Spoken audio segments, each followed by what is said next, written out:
Jack Bohannan isn't a typical relationship coach. Rather than the relationship with mother, it's how society structures around. He's here to unravel the inner war that many men never talk about. Our base needs and instincts are no longer acknowledged. The fear of intimacy, the confusion around masculinity, and the unspoken trauma that echoes through their relationships. There are ways that we qualify our partners in society that we just don't talk about. This is not a conversation about dating. It's a conversation about healing. Jack, welcome so much to the Global Affair.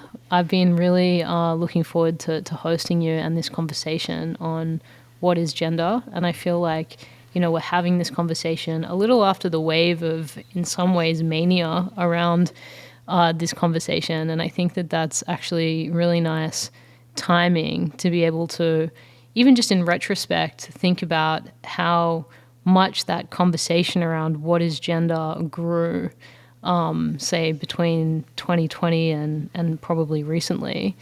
So I'd love to include that in our conversation, but I know you've had extensive experience traveling the world, understanding what gender is across culture. And I really just wanted to, ask, before we jump into all of those details, what was the impetus that made you want to dive so deeply into this subject matter? It was Daniela. Daniela did it.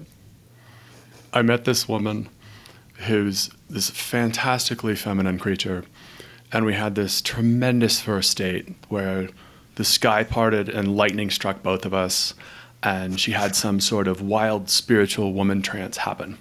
I'm like, okay, what the heck is that? And oh my God, can we put it in a bottle and sell it? Because what has happened to this wild energy that she exhibits so freely and is just repressed or suppressed in the rest of the world? So as someone who was really progressively minded,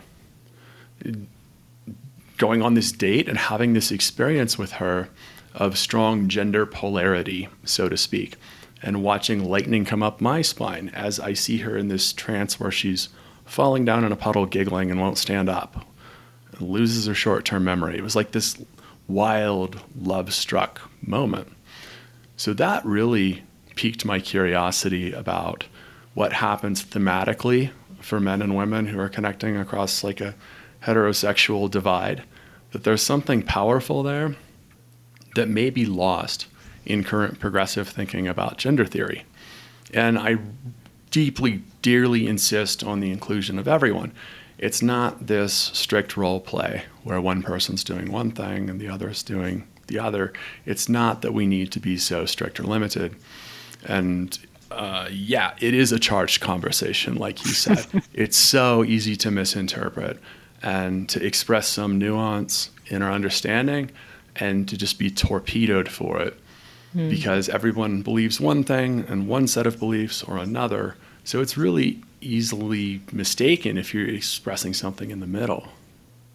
I think I love that this was actually your inspiration, this deep personal experience of, say, masculine, feminine polarity, and by the sounds of it, meeting a woman that you fell in love with pretty quickly that maybe gave you an experience of masculinity that you hadn't had before, and just how powerful that is, how much that unlocked within you. I just think that it's cool that was the motivation to go on this deeper exploration, and maybe not the reaction to a world in some ways going mad over this conversation. And yeah. I'm curious, you had this personal initiation and the world was simultaneously putting this as kind of like, front and center conversation. How was that for you? Like, how did you place yourself in the context of how the world was discussing gender theory? It didn't fit at all. So reconciling this one experience and these truths that felt important, that a lot of people are asserting about masculinity and femininity, it didn't fit whatsoever with gender, I wouldn't say gender neutral, but a homogenized view of humanity that downplayed our biological differences or what was thematic based on our biological makeups as men and women. That's not to exclude anyone who doesn't fit a heteronormative frame. But there's really something there that's important to how a lot of people connect, and it's not that sensible right now. It's not something that you can perceive too easily, because we are pretty similar in how we go about our day-to-day life, and there isn't that much Men and women? there isn't that much cause in our current society for any type of segregation. Yeah, as opposed to kind of historically where the men had a very strict and specific role and the women had a very strict and specific role. Yeah. And after interviewing dozens of people across cultures and just listening to what their experience is and basically not speaking in return, I've come to think privately in my own mind that maternity plays a huge role in how we form gender roles. The relationship with mother. Rather than the relationship with mother, it's how society structures around the event of motherhood. So in a society where we're living to the age of 30 on average, and basic needs are a huge concern, it really matters that a woman is pregnant for 9 months and then that this child has dependency on her for 2 years. That's a big structural role for female-bodied people. And it doesn't matter as much now.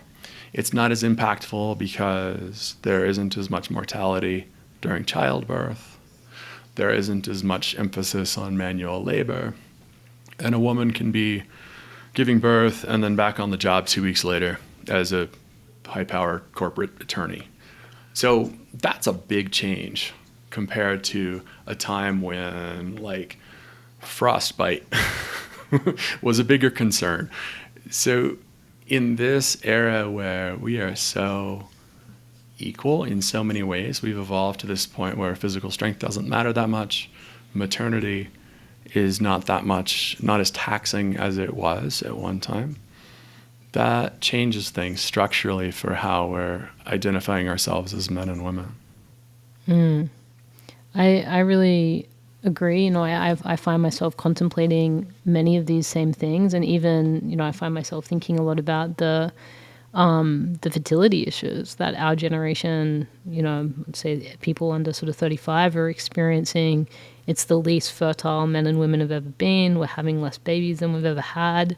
And I mean, I look at that and I sort of also see it through a bit of an evolutionary lens, that our societal structures, our lifestyle, our perception of masculinity and femininity has come to this place where we're not having as much sex, we're not having as many children. And, you know, from an evolutionary perspective, that seems like we're moving maybe in, you know, in a bit of a weird direction. And on top of that, it's become sort of a controversial thing to put forward, which I think is the even craziest part about this, that, like, to say, yes, as a species, we should be having children, we should be encouraging, you know, these forms of connection because our future literally depends on it. That's become like a, you know, elitist thing to think and say, I think is, you know, where do you go with that? It's like postmodernism put on steroids to this place of, in some ways, I think just insanity, where we've lost the basic kind of connection to objective kind of truths, which I think has implications more broadly on our society, our ability to critically think, our ability to have a sense of place in the world. Like, if we don't have these truths to come back to, then what we're replacing that with is our subjective opinion about something, and we can never find a place of agreement, which I think is very dangerous for a complex world. We need, as a species, things to come back to and kind of lean on and rely on as a foundation for our lives. Interesting. I think I'm following you in large part, and I'm wondering if you have an example of some of those objective truths.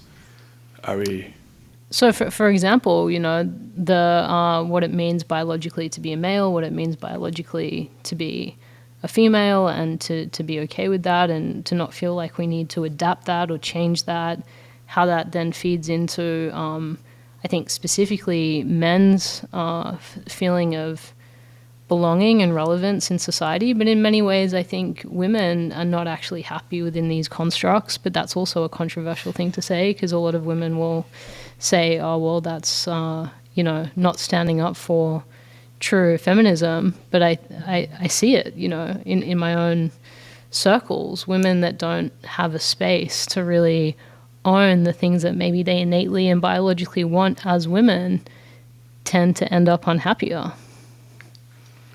Progressivism frustrates me. Yeah, thank you for saying all that. I'm so in line with the values of progressivism around environmental stewardship, freedom of this, freedom of that, individualism. And there are some new messages that are limiting in that, or that we need to be all or none in any of those areas of believing all these things at once or not. And I've heard the same thing of women's frustration with feminism, that any expression of traditional femininity, as we all kind of understand it as like 1950s femininity, is for chumps. Femininity is for chumps. So that puts people in a difficult place when they look to their biology and they're wanting to express themselves in one way, and then the moral overtones of leading thought is to do otherwise. So that's a new type of social expectation that's created by thought of the last 50 years or so. So we're not making babies anymore. That's crazy. Like, we're making way fewer babies. I hadn't even thought about that. Yeah. So there's a move away from something that's biologically essential. Maybe we're selecting ourselves out as a species. I don't know. We're just going to. I hope not. Yeah. Well, it's also, it's like people will say that we have an overpopulated world, but many countries in the world right now are actually reproducing under the rate of replenishing generations, Japan in particular, but also in the United States. And fertility is just getting worse and worse. And obviously there's other factors to this, including, nutrition and whatever kind of interventions that we're experiencing physiologically that play a role in that. And I'm curious, to hear your perspective on if you feel maybe the move away from traditional gender roles has been influenced by these other things. For example, high levels of estrogen in our food and our water that's killing male testosterone, or if you kind of feel like all of it is ideological and cultural. I think it's technological as much as anything. That there's something about how we've structured our work environment and how technology has advanced in the last 200 years, that we're not as differentiated as men or women. So if you look at some of the statistics for how women experience relationship in general, they're far better off single. Really? They are, their life expectancy, their quality of life. Life expectancy without a husband. Shacking up with a man and having kids has not historically benefited women for a variety of reasons. But yeah, a lot of the metrics of quality of life are lower for women who are coupled with a man and shackled with kids. So they're simply choosing not to do that. And they have the power because the means to generate income is not based on physical strength. They're not dependent on men. Yeah. So they're choosing to do something different. I think that's part of it. Yeah, there's a lot of plastic floating around in the oceans and my blood. So that's probably not helping things. Yeah, and I don't see it as an ideological push that prevents child. I don't see it as an ideological push that is limiting our fertility or reproduction rates exactly. I think we're going to keep having sex regardless. Maybe some young people feel that they can't responsibly have a kid because they're not in a financial position to do so. And yeah, I've heard that Gen Z is not having as much sex as they could be think about enjoying. The forms, think about the forms of interaction. Even the resilience to go and ask someone out and be rejected, the fragility of being protected from confrontation, like true physical confrontation, looking someone in the eye, having a conversation, picking up the phone, like these skills are becoming less and less as technology is on the acceleration curve. And I think that also plays a huge role. It's very important for men's character development and also women's character development to learn how to deal with the ambiguity of connection, of dating, of feeling insecure and having to sort of like bear with that.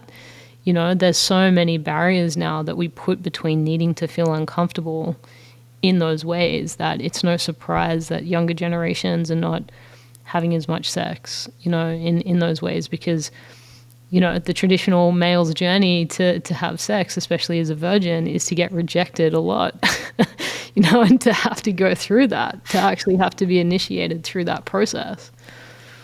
That's a beautiful moment to get up and walk across a cafe and not know what's going to happen. Like, oh, what am I going to say when I get over there? This is going to be awkward. Yeah, it's great to have that kind of connection and spontaneity. And we are stuck behind screens. Yeah, that's a big way we disconnect. Huge. But, to connect. What's that? Disguised as connection, which I think is the difficult thing. Yeah, get a bunch of likes, but no sincere connection. Yeah. So this is an interesting perspective, which I also agree with in part. The blurring of lines between day-to-day responsibilities and the lives of men and women have become closer than they have further apart. So in your journeys kind of around the world to have conversations, I'm interested specifically too in maybe less developed countries and cultures. When I say less developed, I mean by Western standards, that are maybe still more dependent on a traditional gender role for men and women. What have you discovered in that? What has sort of become, what's been illuminated for you through those processes? Not surprisingly, the more money people have, the more options they have. So in Vietnam, they have a tradition of marriage kidnapping, where basically you can grab a woman off the street in rural Vietnam and marry her, and they're needing to provide some money to the family. There's some like restitution basically to the family, which is crazy. But if that family already has money, they can avoid that circumstance. So they're almost selling their daughter to the lowest bidder, whereas if they have a lot of money, that's not the case, and she has more free will, as well she should. So money correlates with more opportunity and ultimately more homogeny if women have more options, which I absolutely believe they should. And as things progress into the West, as we become more developed, and as we are now in the United States, people feel a quagmire in relationships, and men feel a frustration that they are competing with women and then also not respected as men. So it's like there's some sort of social role gap that's not currently satisfied there. So it's interesting to watch how our gender and our social roles meet various needs. So we start off, we're way low on Maslow's hierarchy to begin with, where it's food, water, shelter, and we're doing a very different type of gender expression at that point versus when we're in the United States or Australia. Right. Yeah, exactly, in the West. And we're basically seeking esteem needs. We're competing for self-esteem through external validation. That we have what we need. We can procreate, eat, hang out with our friends. And everything that we're doing now is really about esteem. And it sets a very different tone than somebody who's scrambling to keep their belly full. That's really interesting perspective. So do you feel from these observations that the sort of progressive evolution of gender, i.e., the society getting to this place where there's almost a breaking down of even acknowledging the differences between men and women, more of a social acceptance of gender neutral, ideas. That's actually a result of becoming extremely comfortable societally, and kind of in the process of that comfort being removed from the kind of innate way of existing. Interesting question. And yes, it's a decadent problem to be having. It's a decadent thing to be talking about gender through microphones through several thousand miles away. Like, we have awesome problems. This is so cool. Yeah, and there's a move away naturally in that from what's essentially animal and biologically driven in a very immediate way in terms of food and sex. They're way down there on the pyramid. So what's maddening about some of the progressive overlay that's happened is that for the majority of people, our base needs and instincts are no longer acknowledged as being important. We're supposed to be compassionate, kind, urbane, and carry on in this way as sophisticated people. But what we're really wanting is just to fuck. We just want to, I don't know if I can say that here, but there's all this primal driver where there are ways that we qualify our partners in society that we just don't talk about. And we should. Because it's not kosher. Because it feels unfair. I'm 6'2", and wow, does that work to my advantage? And there are all sorts of ways that men qualify women based on what we are attracted to, which is driven by base needs, by needs to procreate. There's all this animal beneath the surface of progressivism, and then to receive the message that the way to operate in society is to be kind and communicative and open and vulnerable as a man is disabling, because she's still into the guy on the motorcycle. There's still a lot to be said for the guy on the motorcycle for a lot of people. I've so many kind of parts of this I want to dive into, but I guess sort of the burning question as I hear you share that is, based on everything that you've explored in this conversation, what conclusions have you drawn around the antidote for some of these conditions that we've found ourselves in societally? Like, do you think the answer in this is to go back to more traditional definitions of how a female spends her day versus how a male spends her day? Or how do we bring kind of what's innate and primal into what's become a sophisticated and complex society? And is that possible? We don't really know what's going to happen in the future. We don't know what the next conception of a man or a woman is going to be. I think the best thing that we can be right now is authentic to ourselves and to not absorb a lot of those messages. So there's something in being authentic. Like, I am the modern definition of man, whatever that's supposed to be. And it's my flavor, and that's my fullest truth. That's what I can bring. And there are some ways where all of our biological needs being met that we can remanifest some of those primal goals or primal drives.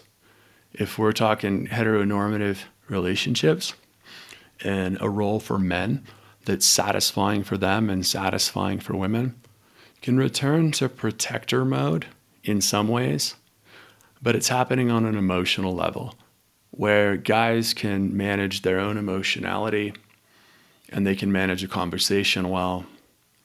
They can attend to their partner in a certain way. There's all sorts of ways where it feels fantastic for a woman to have a man hold space like that. So again, that's a decadent problem, or that's like a higher level problem than making some heroic lift of a rock that saves everyone, or being the one who's uniquely capable of providing food, which was actually never the case. A lot of our evolutionary thinking about gender is really not factual. It's just that. It's thinking. So there are some ways that I see people being able to embody that gender dynamics. There are some ways I see people being able to embody the gender differentiation that's really satisfying, even as we all just code software, even as we don't really have reason for that differentiation based on gender aligned with biological sex. Yeah, and there are differences. I mean, I'm an entrepreneur. I'm the founder and CEO of a tech startup. You could look at it from the outside and say that's a very masculine role. It's a very male-dominated space. I have to, deal with men constantly. But I know the way I lead is more feminine than if it was a male founder of this company, a male CEO of this company. I believe that there would be major differences in how they approach the product, how they lead and grow the team, how they pitch to investors. And, you see these biases. Like, I think venture capital is an interesting kind of echo chamber of what we're talking about, because only 0.8% of venture capital goes to women in the West. And yet, as kind of the anomaly, I know that I haven't necessarily had to yield to kind of an expectation of what the Ivy League male dropout in Silicon Valley looks like and sounds like and talks like. I've been able to stay authentically me in that process. But, on the other hand, if I was born 500 years ago, my life as a woman would look very different. I'm thinking about how it would look different. Well, I wouldn't be the CEO of a tech startup because AI didn't exist then. But also, for all the reasons that you've mentioned, a female 500 years ago was not going to be the person put in charge of a company, of finances, also. And I think that this problem still stands, although it is changing.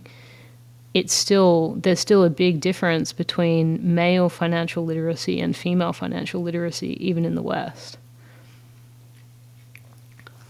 How does your leadership benefit from whatever you conceive of as your womanness? What do you bring based on that?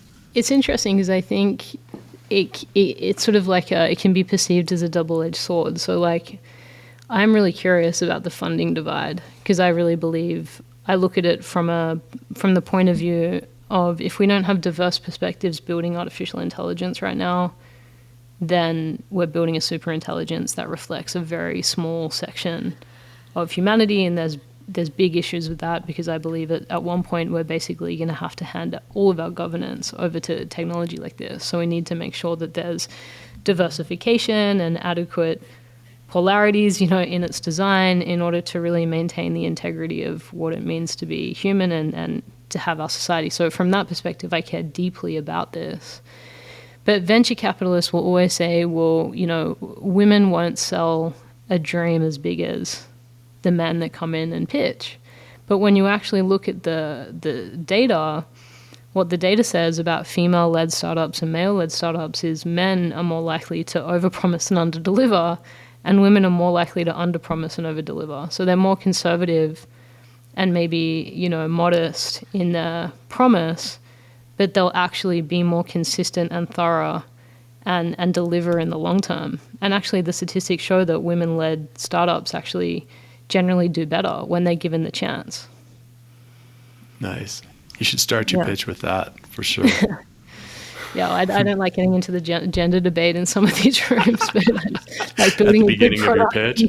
Yeah, oh, but God, that I guess what I'm trying to sort of think out loud about here is you can still be a female in a very male-dominated space and performing functions that maybe historically would have been exclusively male, but still have something in your innate design that makes a difference in the way that you lead, in the way that you ideate. And I definitely know that to be true. I don't think I would have developed this product the same if I wasn't a female. I imagine, yeah. And those roles aren't as strict as those those roles aren't as strict as we think them to be, even historically. And there's a statistic that really caught me, and that's that women hunted in 79% of hunter-gatherer societies. So the evolutionary narrative is that, like, men protect, provide, women gather, blah, blah, blah. So even in that, even in our conception of the long ago, we're confirming some of the things that were just recent. Yeah. So there's a lot of cause for overlap, but then, like, if that statistic is taken as a win by progressivism and feminists that, like, contradict a hard reality, the other thing to look at is that in 20% of those societies, men did all the hunting, and in 0% of those societies did women do all of the hunting. So it's like we tend to think in black and white around these roles, and oftentimes it's what's thematic, it's large overlap in role play, and it's still really important and interesting to look at what's thematic and how female leadership is different than male leadership in the year 2025. Yeah, so this is a really interesting point. So is what you conclude from learning that it isn't black and white, but there is still a tilt towards men being providers. Like, there's statistically a tilt towards it, but it's not like men have to be the providers and women have to be the ones looking after the babies. There is nuance to it, but there's a leaning towards one or the other, which I guess is kind of what I'm reflecting in my own experience, that I'm living in a very male-dominated context, but I know that there's something that is uniquely feminine about the way that I'm building this company, that I don't think that I could actually divorce myself from. Do you know, like, even if I was in the mind of, like, I'm a mega feminist and, you know, women rule the world and I don't need a man, like, I don't think any of those things. I have incredible men in my life. I have incredible men in my company that have strengths that I don't have, and the company would not be what it is if I didn't have that support from the men in my life and the men on my team and the men on my cap table. And I have no issue or ego acknowledging that. I don't know, you know, why many women and men have issues acknowledging, I guess, you know, they've been hurt by men in their lives and men have been hurt by many women in their lives, makes it difficult to acknowledge the role that each of us play in each other's story and journey and working to each other's strengths. Yeah, we shut down to the opposite gender a lot of the time for various reasons. And my actual career is working as a relationship coach, and I work mostly with women around reconditioning experiences of men. And it's so natural to be shut down, actually, and to have all these defenses and barriers. I love that we're different. I love that there is a differentiation in our species, and it creates the possibility for a union. So when we take some of those barriers down, it's magic to have two souls sitting there together. And that wouldn't be as magical if they weren't separate to begin with. So there's a great quote that I like, and I think it's Ken Wilber who said it, but he may be quoting somebody else. And somebody asked, why does God incarnate? Like, if God is this complete being, why do we do this worldly suffering business? Why can't God just sit there self-satisfied and not be suffering? And somebody's answer was that it's no fun having dinner alone. We need this interplay of self and other. And I love that it's there. I object to the idea that it will be pushed away. And I don't think that's really possible. Yeah, we can't ultimately separate ourselves from these core realities. You know, you were saying before that there are some things that maybe would sort of register as controversial to say these are the natural selection processes that we go through in choosing a partner. I'd love to just dive into that, just circle back to that. And, you know, what comes to mind for you when you think about that? And then I guess the second question I have is, why do you think that that's actually important and something that we shouldn't shy away from? We're qualifying our partners. We kind of put a check in the box on our attraction to them. So you walk into a party, and regardless of your sexual orientation, actually, there are a couple people that you're attracted to who you qualify as potential partners, and then the rest that you don't. And based on that qualification, then we begin to consider whether they're nice or they're cool. But few people will walk over to the person that they're unattracted to and start there. So there are certain ways that women are qualifying men and men are qualifying women. And same for people who are homosexual or transgender, that we start out with some baseline of animalistic qualification based on attraction. And from there we look at who we vibe with, who's cool. It's like it starts with pheromones, there's something tremendously animal happening in terms of qualifying a partner as potentially interesting, and then looking at personality traits and synergy beyond that. To pretend otherwise is denying cruelty in a really inhumane way. That a lot of guys will tell you, oh yeah, it matters a lot. I'm 5'8", and it's not working out. And to the best of my ability, I can't work against this situation. So there are ways that we're still doing this foundationally animal thing with each other, but pretending that we're not. So I insist that we be less humane about it, actually, that we just accept the cruelty of our circumstance, that things aren't fair a lot of the time, regardless, and take it from there. Like, we don't need to BS that all of these values matter above all else, because there are some things that we look for foundationally. Women tend to look for a man's size. That's irrelevant. And then you'll hear that. What, you've confirmed that across cultures? I have. Yes, personal anecdotes. Yeah. So the honesty of some women that I've dated, I'm qualified. I am blessed to have a large body. And it's silly if I can't get my emotions together or manage my mind well enough to earn money and have a life. But it's still this huge hang-up for a lot of women, and a lot of guys will tell you that too. I'm comfortable making a generalization there, that women in large part want tall men, and guys are a sucker for the hourglass. It's like we can't get around it, we can't get over it. I guess we're not supposed to. Yeah, there's something biologically relevant about it, the ability to bear a child, for example.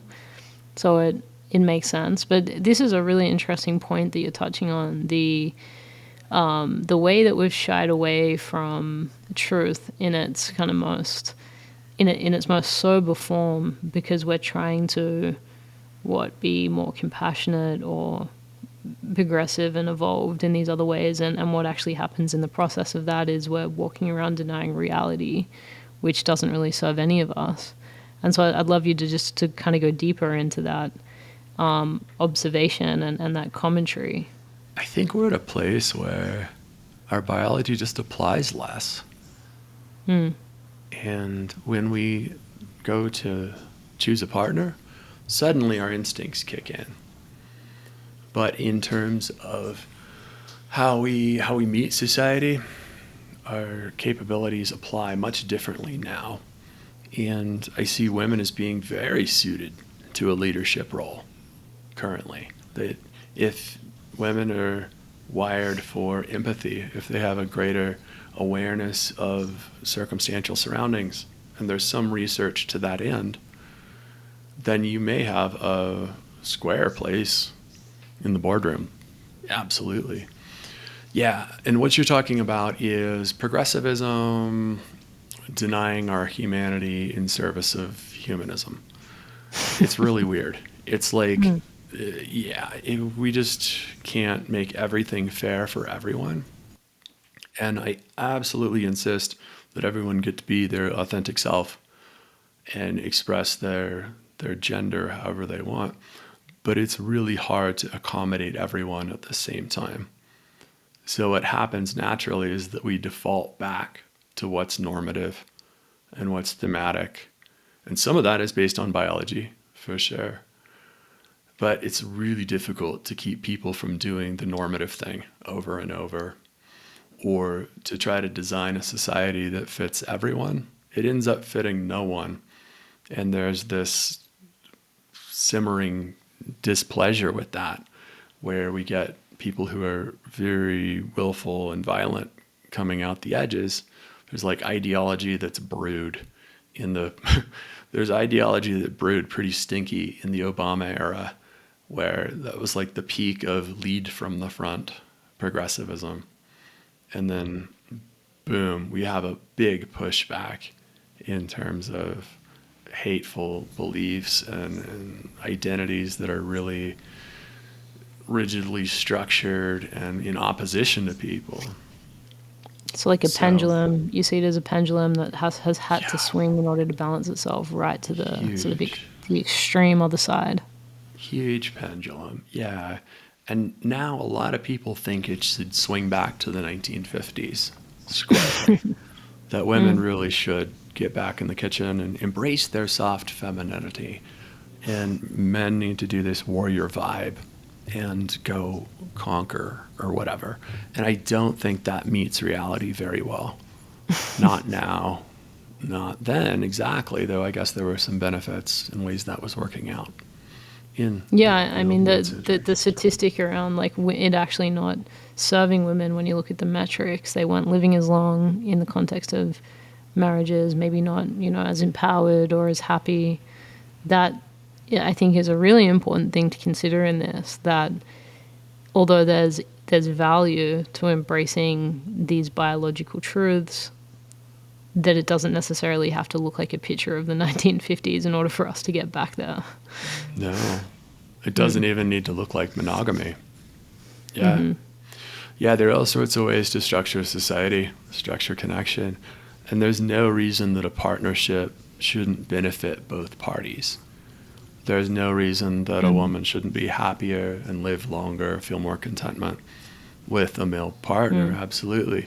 But culture such as it has been for the last forever, like this for the last, 3,000 years, or maybe the last 50, has been that women have been better off single, and they're happier. Levels of happiness, length of life are longer.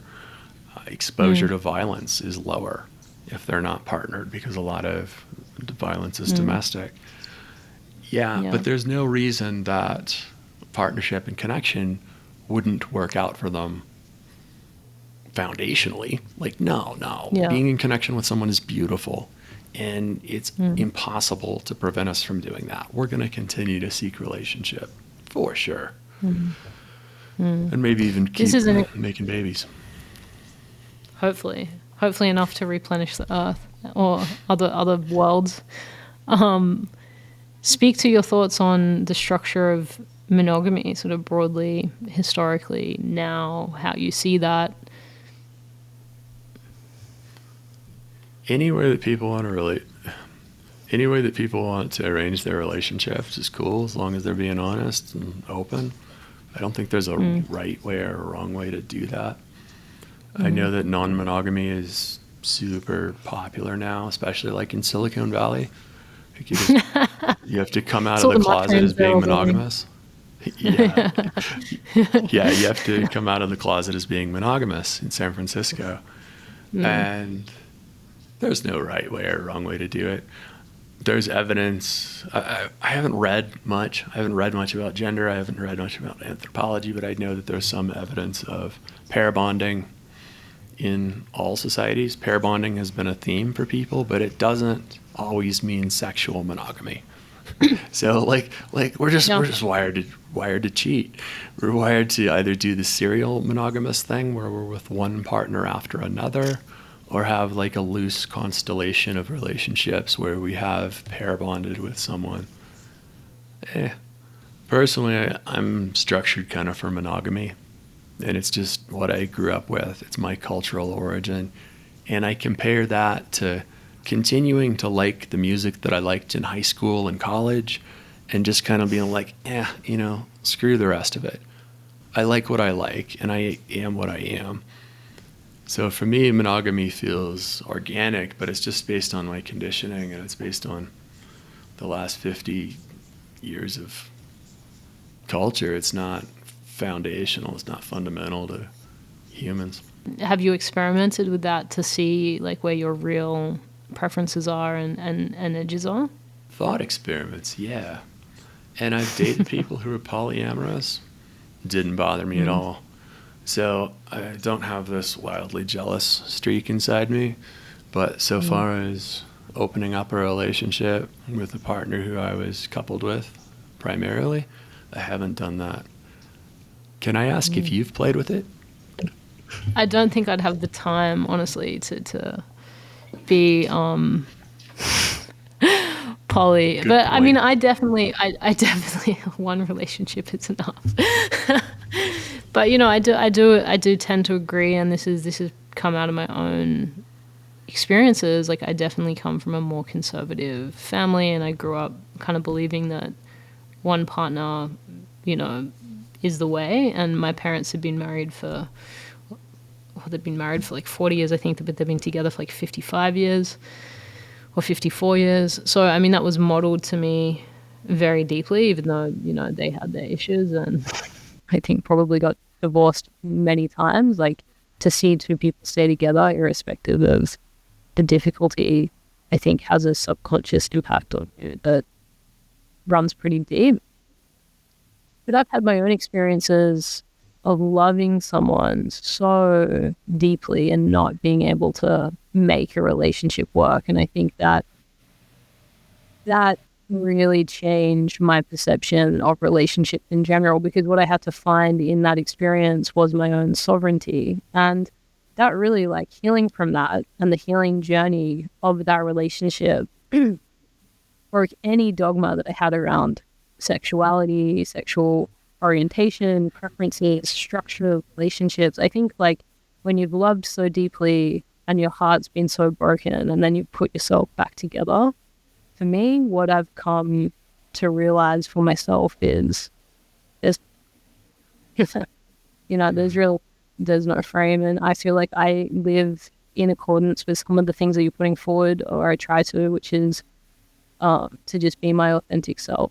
And these are, once upon a time, would have been very difficult conversations to have. And if having these conversations now with my partner, like, I'm very honest. If I feel like I am thinking about, wanting to have sex with other people or whatever, I'll just name it.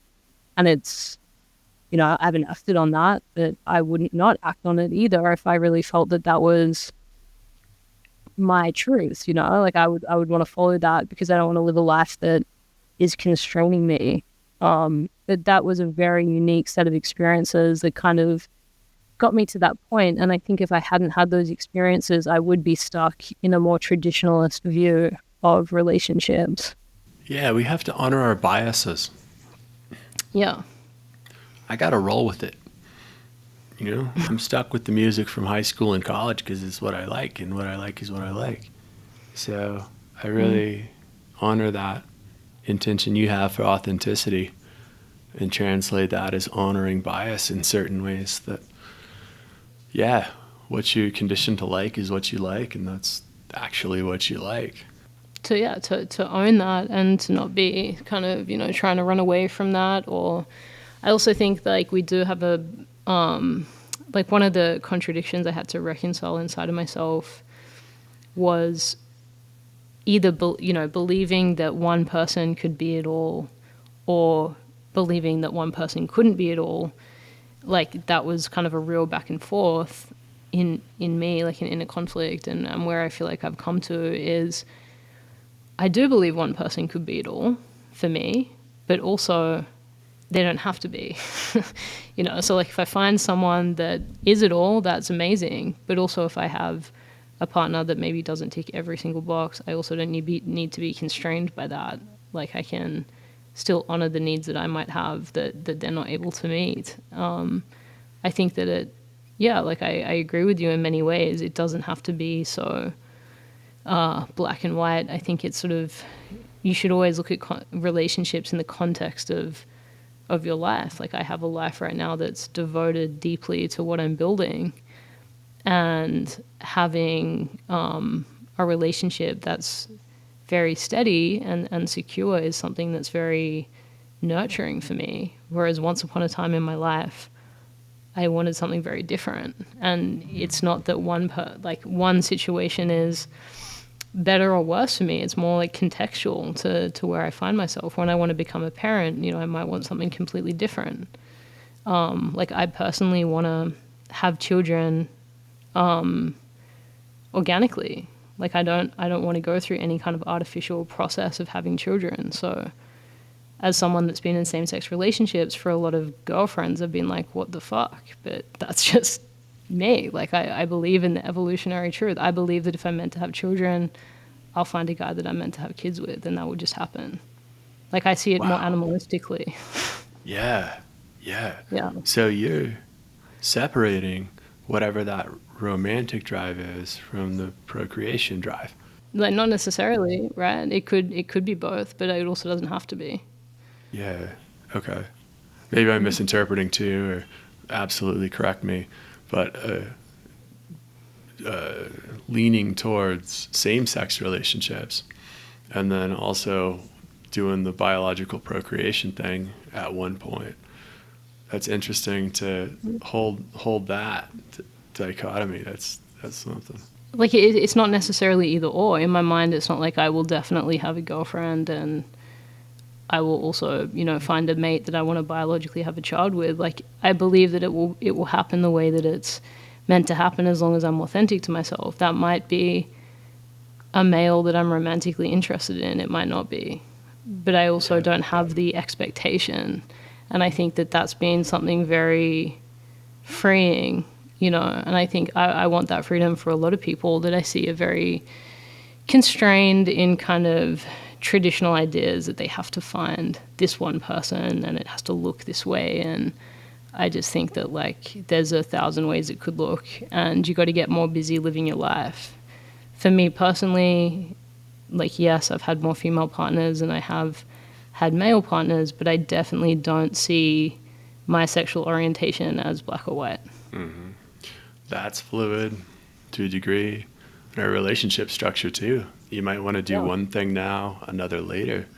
I think polyamory is a tremendous discipline. I think you probably learn a lot about communication and empathy and jealousy and boundaries in polyamory. Mm-hmm. And monogamy is really interesting too, to limit your palate, so to speak. There's a lot of creativity and exploration in that too. Yeah, for sure. So when you sort of think about the future of humanity, what's your kind of deep prayer for men and women in the future? I'd love to believe in ever upward progress, and that we're going to sustain ourselves really well and be more comfortable and better accommodated by whatever our circumstances are. And in that case, we just do a finer and finer tuning of whatever that dynamic is, where I see less gender differences as we evolve. If we reach collective really high levels on our developmental chart, then there's very little place for extreme gender differences in our expression as men and women across the 80% of heterosexual cisgender people. There's not a lot of reason for that if we're all fat and happy. If for parts of the world that are struggling, there's probably more hierarchy and differentiation between men and women, and more struggle if they're really trying to keep themselves fed. And in the context of you then sort of believing that we will evolve in a direction where those lines become more and more blurred, would your hope be that we find a way to maintain the sort of distinctions between masculinity and femininity? I think it's inevitable. A lot of spiritual traditions talk about that, or that you can't ascend spiritually without some definition of other in the other partner, in the other realm. But our conception of ourself becomes a lot more flexible, and we're less constrained in our ego, and we begin to see our personhood more as a role that we're playing. We begin to see ourselves as more of a construct. So the connection that happens between two partners becomes much more superficial almost, that it is a decadent level to have reached, and it's really fortunate to be taking off the gender masks in one sense, at least in one level of development, and then experimenting with putting them back on, and experimenting with roles of who's giving and who's taking in any moment, who's leading, who's following, who's doing this yin-yang push-pull stuff that happens throughout nature all the way down to an atomic level. Yeah, so I am hopeful that that will occur, and that we can have a really high vibration between our gender differences, rather than this crude role play that happens prior to progressivism and prior to everybody being adequately fed. Yeah, I just keep coming back to that.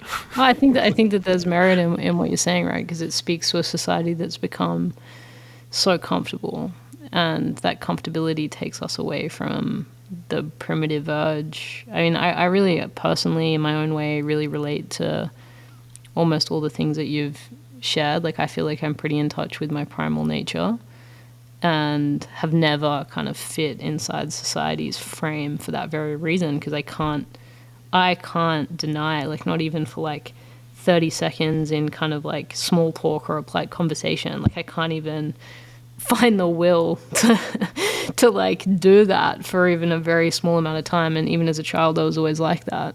So I've had a very interesting lens on society because of that. I just wasn't able to fit inside those, and that's obviously created, I think, pretty complex and dynamic parts of who I am, because you have to discover who you are. You can't just click into a box and be what society tells you to be. And that's an ongoing exploration. Yeah, brilliant. I hope that struggle continues for you. That's an admirable struggle. I hope that you continue to feel discomfort. Yeah. And agree with what you're saying too around the beauty of having people, relationships in our lives that hold a polarity and can be a clarifying mirror as a result of sitting on the other side of the spectrum. Yeah, it's really interesting to see how operable those energies are of masculinity and femininity, and how one can provoke the other. And my countenance can change my partner.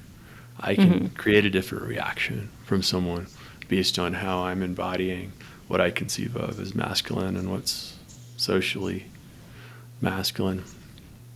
Yeah. Where do you feel you're at in your personal journey of that exploration? I feel pretty settled in it. It's nice. Yeah, I can command a lot of power in a gentle way, and that's really adaptive. So I feel that I've met with an identity that pretty well suits whatever's modern and masculine, in that I can communicate forcefully and clearly. I'm still 6'2", like this is working out.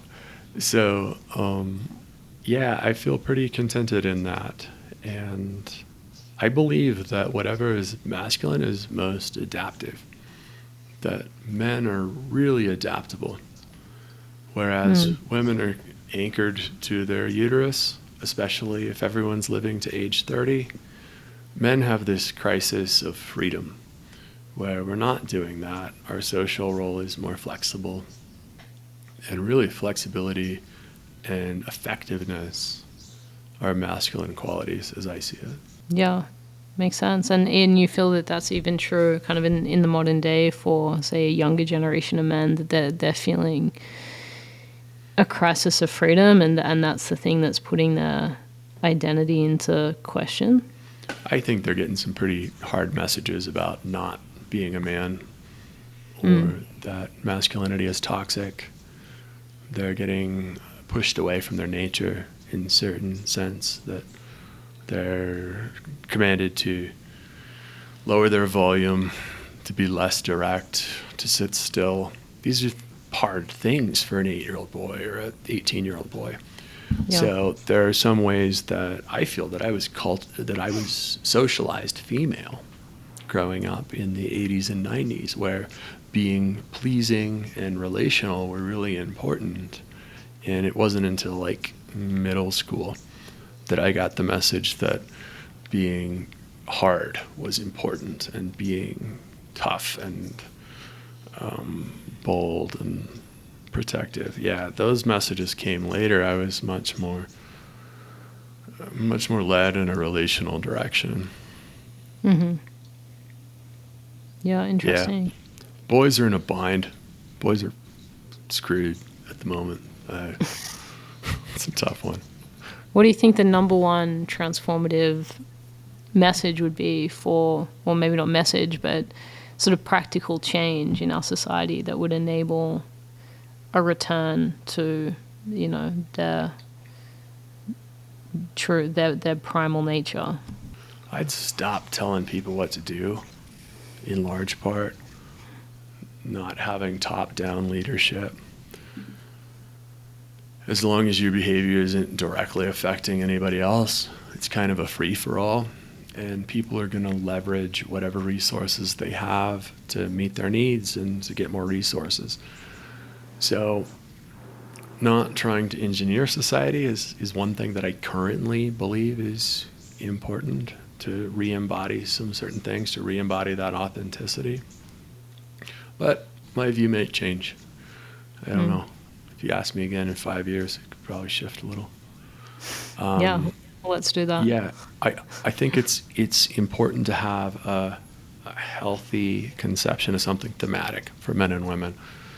That it's okay to have some understanding of things that are more masculine-ish and things that are more feminine-ish, but also allow total deviation from that. Like, we don't need to box people in or exclude them either, but it just unfolds that men end up being one way and women end up being another way, and whatever the conditions are of that, whether we're coding software or fighting tigers, whatever that is, it depends. But it seems that we do bifurcate on gender.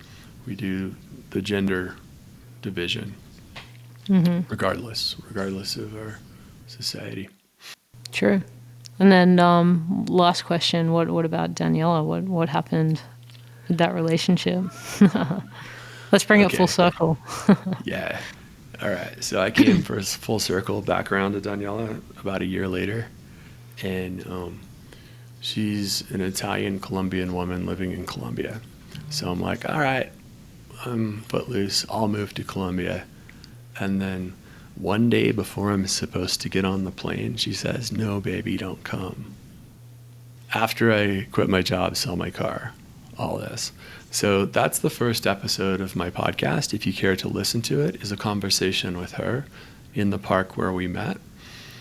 And lo and behold, about a year after that, I'm in Mexico City. She circles around there.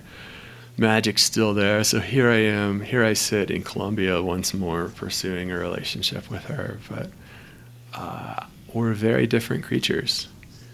And if you want to hear that conversation, my podcast is titled Polarity Unscripted. PolarityUnscripted.com will get you there. And it's my favorite episode by far. Like, just, it just comes across as so personal, and there's parts where I'm obviously hurt, and it describes our romantic excitement in this delicious way. We can put all those links in the show notes, so it's there if you guys are listening and you want to check it out. And what are the other ways that our listeners and community can support you? Jack or connect with the work that you're doing? Yeah, this project's a tangent. So I am not like a gender specialist. There will be a book someday. It's been really personal and just fascinating to talk about it. But I'm a relationship coach, and you can learn more about that at polarityunscripted.com. The two are related, but yeah, we're way off topic to get into that. Yeah, well, these guys will check it out, and I'm sure as they engage more and more with your content, they'll start to be able to see what it's all about. But Jack, I've loved this conversation. We've gone down, many interesting corridors, and hope to circle back in the future. But thanks for coming on The Global Affair. Thank you.